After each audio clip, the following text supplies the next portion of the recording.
Hai, Assalamualaikum warahmatullahi wabarakatuh.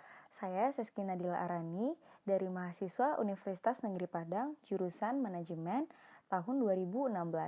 Di sini saya akan menyampaikan sedikit materi mengenai asuransi transportasi dalam mata kuliah Manajemen Risiko. Nah, langsung saja kita masuk ke materi yang pertama.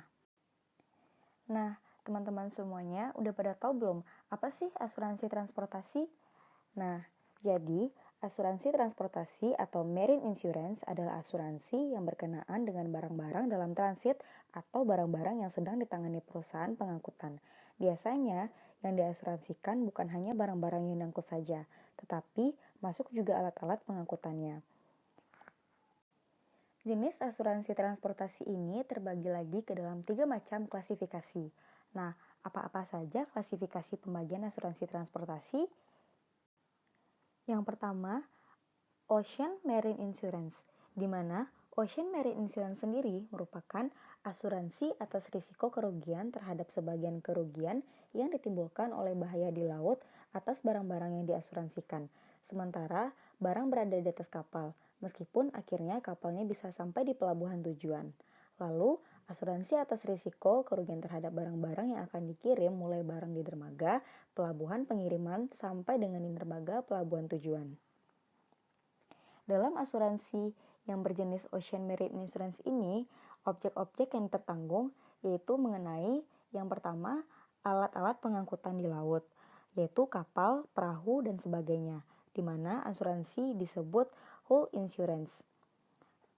Yang kedua, barang-barang atau kargo atau barang-barang bergerak lainnya yang dapat terkena marine perils, di mana asuransinya disebut cargo insurance. Yang ketiga, pendapatan, seperti meliputi ongkos angkut untuk penumpang atau passage, money, commission, profit, dan segala sesuatu yang berkenaan dengan uang. Dan yang terakhir, liability atau kewajiban yang ditanggung oleh pemilik serta pihak-pihak lain yang bertanggung jawab dan berkaitan dengan ocean marine di mana asuransinya disebut liability coverage. Selanjutnya, klasifikasi polis.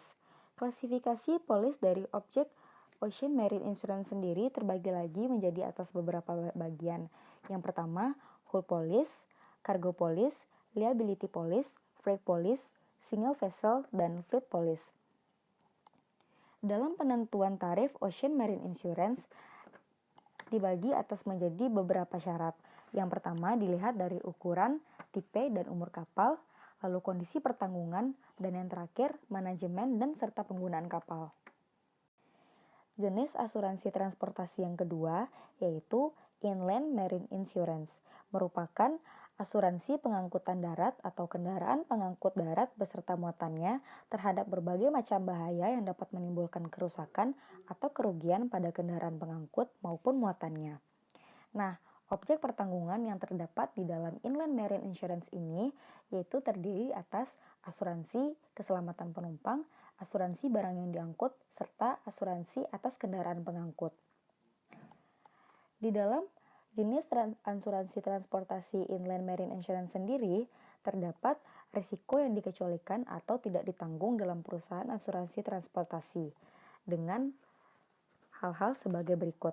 Yang pertama, risiko yang tidak ditanggung yaitu risiko umum, di mana meliputi kerugian-kerugian yang diakibatkan oleh tidak digunakannya kendaraan yang dipertanggungkan dan kehilangan peralatan atau non-standar dari kendaraan yang bersangkutan.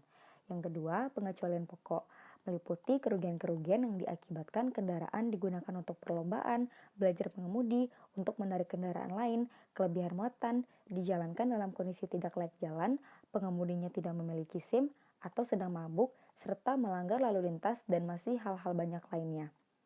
Yang ketiga, pengecualian khusus. Nah, pengecualian khusus ini seperti reaksi inti atom, kesalahan konstruksi, karatan, keausan, serangan serangga, atau binatang mengerat.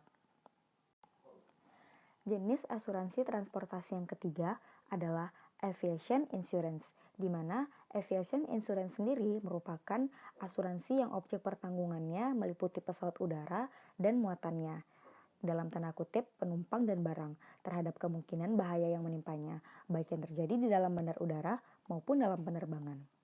Objek pertanggungan dari aviation insurance sendiri meliputi pesawat udara, dan yang kedua, muatan seperti penumpang dan barang.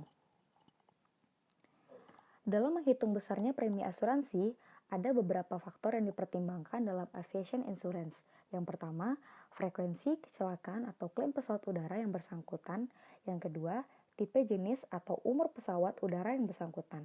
Yang ketiga, manajemen dan penggunaan pesawat udara yang bersangkutan. Dan yang terakhir, luas risiko yang dijamin dan lamanya pertanggungan. Setelah itu, juga ada beberapa jenis risiko yang dikecualikan dalam jenis asuransi transportasi aviation insurance, yaitu meliputi kerugian akibat keausan atau karatan, seperti sifat pembawaan intern, pembuatan tidak pantas tertanggung, dan kerusakan elektrik atau mekanis, peledakan, dan sejenisnya. Yang kedua, tanggung jawab hukum bagi orang-orang yang bekerja pada tertanggung atau bertindak atas nama tertanggung, seperti pilot dan anak pesawat, kecuali bila diasuransikan, serta harta benda milik tertanggung. Dan yang ketiga, kerugian atau kerusakan akibat penggunaan landasan terpaksa, di mana akibat langsung atau tidak langsung akrobatik, demonstrasi, dan lain-lain, akibat langsung atau tidak langsung penggunaan untuk perlombaan, akrobatik, serta lain-lainnya. Dari beberapa jenis asuransi transportasi yang disebutkan sebagaimana tadi, terdapat istilah asuransi pengangkutan terpadu. Ya, asuransi pengangkutan terpadu adalah suatu sistem pertanggungan yang memadukan asuransi lingkutan barang melalui laut, melalui darat, dan melalui udara dengan menggunakan satu polis. Nah, sistem ini disusun oleh Dewan Asuransi Indonesia untuk menyesuaikan dengan kondisi negara kita yang terdiri dari kepulauan, sehingga tidak jarang suatu tempat terpaksa harus diangkut dengan alat angkut yang berganti-ganti, misalnya dari darat ke laut, udara, dan kembali ke darat.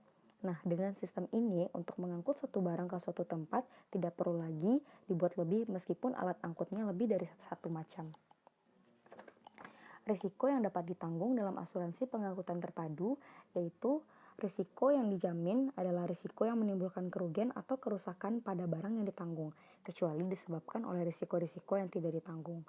Selanjutnya, yang menjamin kerugian atau kerusakan atau biaya atas barang-barang yang ditanggung yang timbul dari risiko-risiko alat pengangkatan kebakaran, terbalik, tenggelam, tergelincir, tabrakan, pendaratan darurat, dan pembongkaran. Dan yang terakhir, yang menjamin kerugian atau kerusakan keseluruhan atas barang-barang yang ditanggung yang timbul dari risiko-risiko akibat alat pengangkut, mengalami kebakaran, peledakan, terdampar, terkandas, terbalik, dan tenggelam.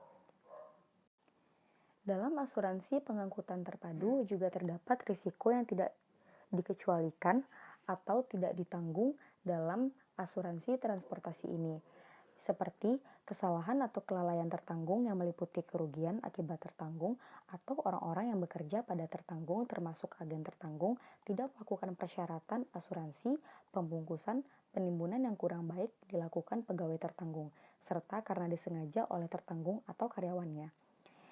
Selanjutnya, sifat pembawaan barang yang meliputi kebocoran atau susut atau keausan yang wajar dari barang yang diangkut, karena sifat barang yang diangkut terkandung pembusukan pada sayur, buah, dan buah-buahan.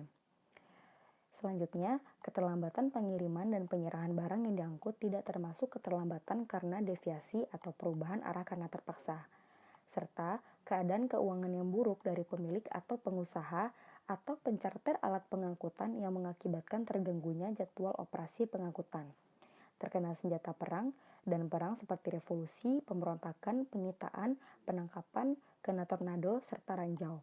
Dan yang terakhir, pemogokan atau pemerataan buruh serta kesuruhan huru-hara. Nah, ada beberapa ketentuan untuk bisa mendapatkan constructive total loss di mana si tertanggung harus melimpahkan abandonment atau pelimpahan hak atas barang-barang yang dipertanggungkan kepada penanggung, yaitu yang pertama, apabila kerusakan barang sedemikian rupa sehingga perkiraan biaya untuk memperbaiki kerusakan dan meneruskan ke tempat tujuan semula telah melebihi harga barang di tempat tujuan, atau alat pengangkut dinyatakan hilang bersama barang oleh yang berwenang. Yang kedua, maksud pelimpahan itu sendiri harus dilakukan dengan penanggung dalam waktu 5 hari sejak biaya-biaya diketahui atau sejak alat pengangkut dinyatakan hilang. Dan yang terakhir, tindakan tertanggung maupun penanggung untuk mencegah atau mengurangi kerugian atau menemukan kembali barang-barang yang ditanggung sehingga tidak dapat dianggap sebagai penolakan atau penerimaan abandon. Nah, di dalam asuransi transportasi sendiri, sama halnya dengan asuransi kebakaran atau asuransi kendaraan bermotor yang dimana di dalamnya terdapat seperti endorsement, endorsement kerusuhan, atau endorsement huru-hara. Nah, sekian materi yang bisa saya sampaikan mengenai asuransi transportasi. Jika terdapat kesalahan dalam penulisan kata maupun pengucapan dalam video materi ini, mohon dimaafkan dan dimengerti. Semoga bermanfaat ya. Assalamualaikum warahmatullahi wabarakatuh.